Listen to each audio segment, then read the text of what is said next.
देखिए दोस्तों, इलेक्ट्रिसिटी को एक स्थान से दूसरे स्थान पर स्थानांतरित करने के लिए एक मीडियम की आवश्यकता होती है और वो मीडियम होते हैं मेटालिक कंडक्टर। और इन्हीं कंडक्टर को जब प्रॉपर तरीके से डिजाइन किया जाता है तो ये केबल्स कहलाते हैं। तो दोस्तों, आज के इस वीडियो में हम इन्हीं अलग अलग टाइप के केबल्स के बारे में जानेंगे और समझेंगे। तो हेलो फ्रेंड्स, मैं हूं मयंक और बहुत बहुत स्वागत करता हूं आपका इलेक्ट्रिकल मयंक यूट्यूब चैनल के इस नए वीडियो में। आज हम इस वीडियो में जानने वाले हैं पावर केबल्स क्या होते हैं, इंस्ट्रूमेंटेशन केबल क्या होते हैं, सिग्नल केबल क्या होते हैं और ये कंट्रोल केबल क्या होते हैं। तो आइए सबसे पहले समझते हैं पावर केबल क्या होते हैं। तो दोस्तों, इस प्रकार ट्रांसमिशन लाइन में आप जिन केबल्स को देखते हैं ये पावर केबल होते हैं। इनका use mainly high voltage transmission लाइनों में किया जाता है। दोस्तों, पावर केबल को डिजाइन स्पेशल रूप से इस प्रकार किया जाता है ताकि इसको हर तरह के मौसम में यूज करने के अलावा इसे इस प्रकार भी बनाया गया होता है ताकि यह बाहरी मैकेनिकल आघात जैसे किसी भी धारदार हथियार से लगा हुआ आघात या कोई बाहरी आघात को आसानी से सह सके। और इन्हीं सब चीजों का विशेष ध्यान रखते हुए पावर केबल्स के इंसुलेशन को कई लेयर में तैयार किया जाता है, जिसमें प्रत्येक लेयर की अपनी अपनी क्वालिटी होती है और इनका अपना अलग अलग वर्क होता है, जिन्हें हम आपको बहुत ही शॉर्ट में बता भी देते हैं। दोस्तों, आपके मोबाइल स्क्रीन पर एक पावर केबल दिख रहा है जिसके कुछ 6 लेयर होते हैं। पहला तो हमारा कंडक्टर होता है जो आपको एकदम बीच में दिख रहा है और उस कंडक्टर के ऊपर दूसरा लेयर होता है इंसुलेशन का। यह लेयर कंडक्टर के ऊपर इसलिए चढ़ाया गया होता है क्योंकि यह कंडक्टर को इंसुलेशन प्रदान करता है। दोस्तों, केबल में 2 या 2 से अधिक कंडक्टर हो सकते हैं जिन्हें हम मल्टी कोर केबल कहते हैं और केबल के प्रत्येक कंडक्टर को इंसुलेशन इसलिए प्रोवाइड किया जाता है ताकि उन्हें आपसी शॉर्ट सर्किट से बचाया जा सके। यह insulation PVC, polyvinyl chloride, VIR, vulcanized Indian rubber या फिर पेपर का भी हो सकता है। केबल कंडक्टर के बाद तीसरे नंबर के लेयर को मेटालिक शीथ कहा जाता है। केबल में ये लेयर कंडक्टर को नमी और आर्द्रता से बचाता है। इसके साथ ही लीकेज वाटर वाले स्थानों पर ये मेटालिक शीथ कंडक्टर की रक्षा करते हैं। ये लेयर होती है एल्युमिनियम फाइल या लेड फाइल की। इस केबल में चौथे नंबर का लेयर होता है जूट या कॉटन स्पंज का, जिसे बेडिंग कहते हैं। यह लेयर मेटालिक शीथ को मैकेनिकल शॉक से बचाने के लिए लगाया जाता है। यह मोटी लेयर होती है जो बाहरी मैकेनिकल शॉक को मेटालिक शीथ तक जाने से रोकती है। उसके बाद बेडिंग लेयर के ऊपर जो लेयर हम देख रहे हैं इसे आर्मरिंग कहते हैं। यह स्टील वायर का जालीनुमा बनाया गया एक लेयर होता है जो बेडिंग लेयर को मैकेनिकल सेफ्टी प्रोवाइड करता है। उसके बाद का लेयर सर्वेइंग कहलाता है, जो पावर केबल का सबसे ऊपरी तथा बाहरी भाग होता है, जिसका काम आर्मरिंग को ढकना तथा एक प्राइमरी प्रोटेक्शन प्रोवाइड करना होता है। तो दोस्तों, इस तरह से पावर केबल को बनाया जाता है। पावर केबल को मुख्यतः 3 आधार पर बांटा गया है। कंडक्टर के आधार पर जैसे single core cable, double core cable, third core cable, fourth core cable या फिर मल्टी कोर केबल। उसके बाद पावर केबल्स को स्ट्रक्चर के आधार पर भी बांटा गया है,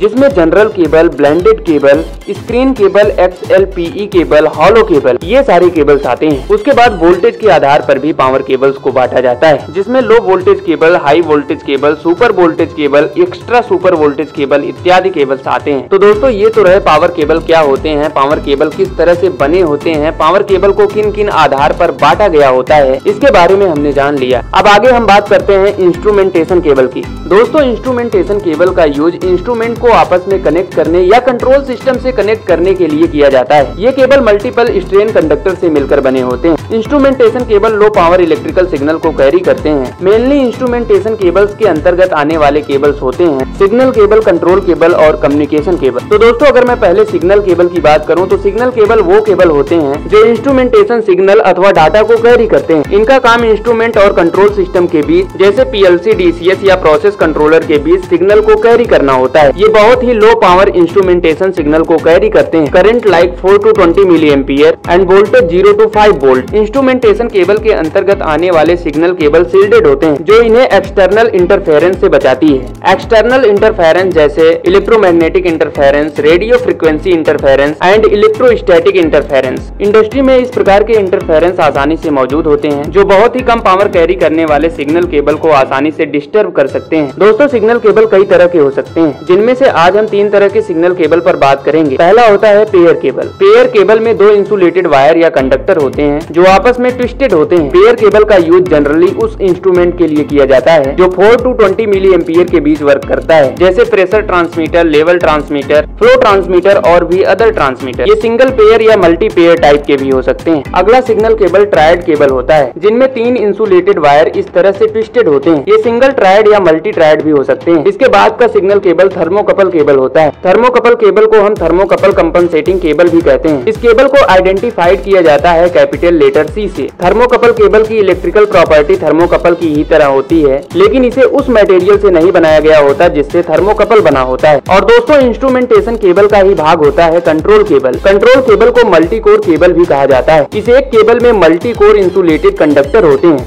आप इसे देख भी सकते हैं। दोस्तों, कंट्रोल केबल का यूज ऑटोमेशन सिस्टम में किया जाता है। सिस्टम को ऑटोमेटिक कंट्रोल करने के लिए इस केबल का यूज किया जाता है। इस केबल में भी low voltage electrical signal flow होता है। इसका use control signal like motor को ऑन ऑफ कमांड देना, एक्चुएटर को ऑन ऑफ कमांड देना, सोलेनॉइड कॉइल, रिले इत्यादि ऐसे तमाम उपकरणों को इलेक्ट्रिकल सिग्नल भेजने के लिए यूज किया जाता है। तो दोस्तों, इस तरह से आज हमने केबल्स के बारे में एक बेसिक जानकारी ली। अगर आपको इन केबल्स के बारे में कुछ और चीजें जाननी है तो आप हमें कमेंट करके बता सकते हैं। दोस्तों, अगर हमारे वीडियोस देखने के बाद आपको पसंद आते हैं तो प्लीज वीडियो को लाइक करिए, और अगर अभी तक आपने चैनल को सब्सक्राइब नहीं किया है तो प्लीज चैनल को जरूर सब्सक्राइब करिए। तो दोस्तों, मिलते हैं किसी नेक्स्ट वीडियो में किसी नेक्स्ट टॉपिक के साथ। पूरा वीडियो देखने के लिए मेरे दोस्त आपका बहुत बहुत धन्यवाद।